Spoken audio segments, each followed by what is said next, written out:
Mas mabuti pa yung cocaine, pati yung heroin, because they are cultivated or made from a grown organic plant called the poppy. Poppy yung opium. Hindi masyado yan. Ito, alam ba ninyo yung tubig na ginagamit dyan? Putang inang sabon na yan. Tubig ng baterya. It's acid. Kaya pag tinama ang utak mo, it destroys a lot of molecules there. And when it is shrunk, it stays shrunk. Hindi mo pwedeng dalhin yan doon sa vulcanizing plant. Lagay mo yung tainga na para lumaki uli. I am fighting not an epidemic, it's a pandemic.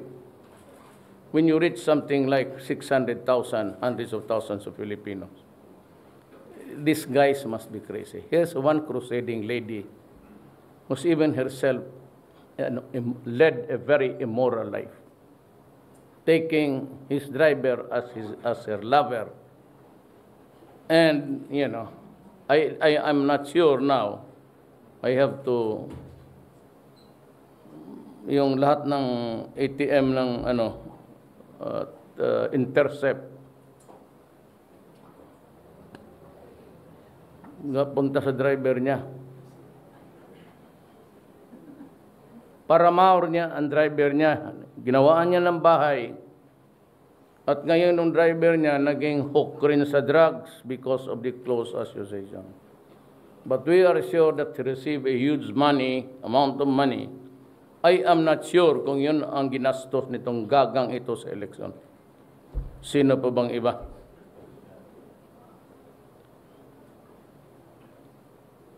You know, when you are an immoral, dirty woman. The driver was married. So if you live with the driver, it's concubinage. In the olden times, there is no distinction between man and a woman. It's all together, just plain adultery. You occupy a high position, tapos paano ganyan? Let me ask her, what is the name of your driver? At bakit may malaking bahay yan? Can he afford it? Who made it for him? You might want an answer, or you might give us an answer because driver mo, lover mo.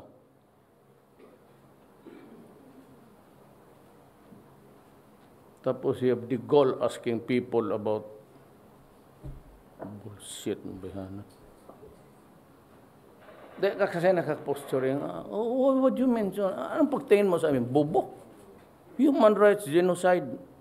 Ang genocide pareho man tayong abogado kung hindi ka gaga. You're just taking into the rank, papahiro ko dyan sa mga NGOs, pati ang human rights. Pakialam ng human rights. 1,000 namatay, puro kriminal. Either by the police or killed by the internecine in between and by themselves. At yung iba, pinatayon. Kagaya ko. Kung namatayan ako ng anak, nasaksak, o na-rape ang anak ko, o nalunglong sa droga ang anak ko, at bikaka na lang dyan, mabuntis, araw-araw, anak na. I cannot accept that. And as president, I would never accept that. Human rights, pakialaman ninyo, mga human rights. In the Middle East, it's bombing every day. It's killing thousands of people. They're even bombing hospitals. I have not heard the president of the UN or anybody in that shit thing na nagreklamo. Ang Thaksin, when he was premier of Thailand, he killed 3,000 people in one day. All drugs. Wala akong narinig nitong Huwag nga kayo do not, you know, guys in the UN, do not. If you want to investigate, go ahead. Punta kayo dito, turuan ko kayo. I'll give you the finer points of law. How could you?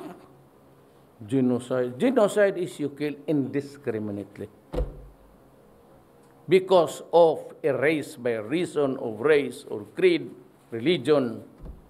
We are fighting criminals here, destroying the lives of people, destroying my country. When my country is at stake, do not fuck with me. That's what I'm telling them.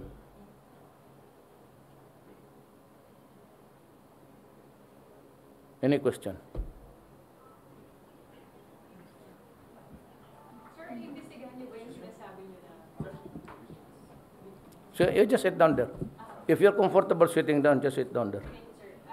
Zen or not? You look more beautiful, just relax there. ABS-CBN. Sir, yung sinasabi niyo kanina na Lady Crusader, pinaimbestigahan ba natin to? Is she, Yes, we have been also telling her. He said, follow me. I'm not only following her. I've been listening to you, my lady. I'm not only following you. I'm hot on your trails.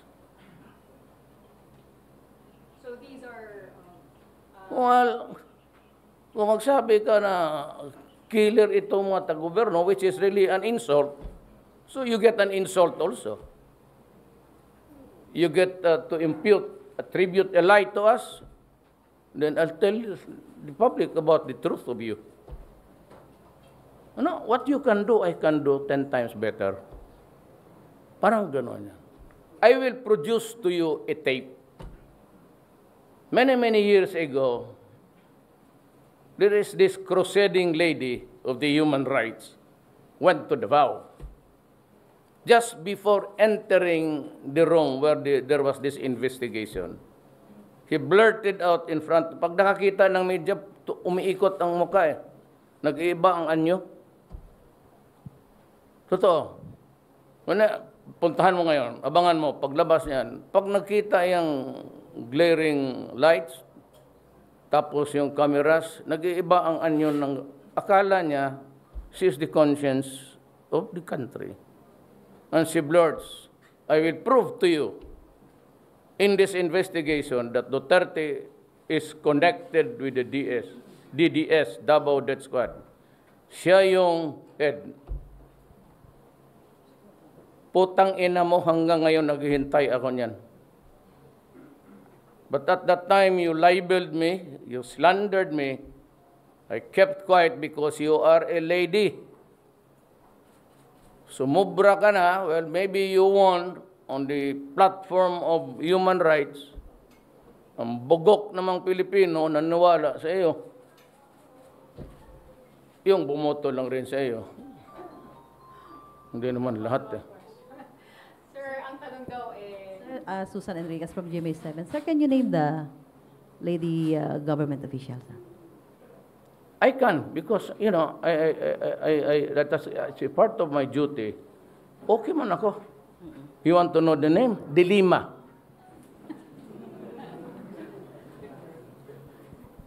Mr. President, meron pong follow-up. Meron kanina sa isang newspaper na sinasabi na meron pa kayong mga susunod na listahan Yes. ng mga Yes. narco-politics. Many of them still policemen and judges. You know, if the rule is not enforced against everyone, it should not. None at all. Na-late lang ang validation because, you know, tama ang Supreme Court. You destroy permanently the reputation of the person. But the problem is, I have a duty to perform. I am not a civilian in the true sense of the word. I am a president whose sworn duty is to protect the people of the Philippines. The higher interest of public service. Kuha ninyo yan? Okay. Pag nakuha ninyo yan, alam na ninyo. Because kayo mismo, tinatanong mo na ngayon. So, what does that question mean? You are saying that since I signed the Freedom of Information,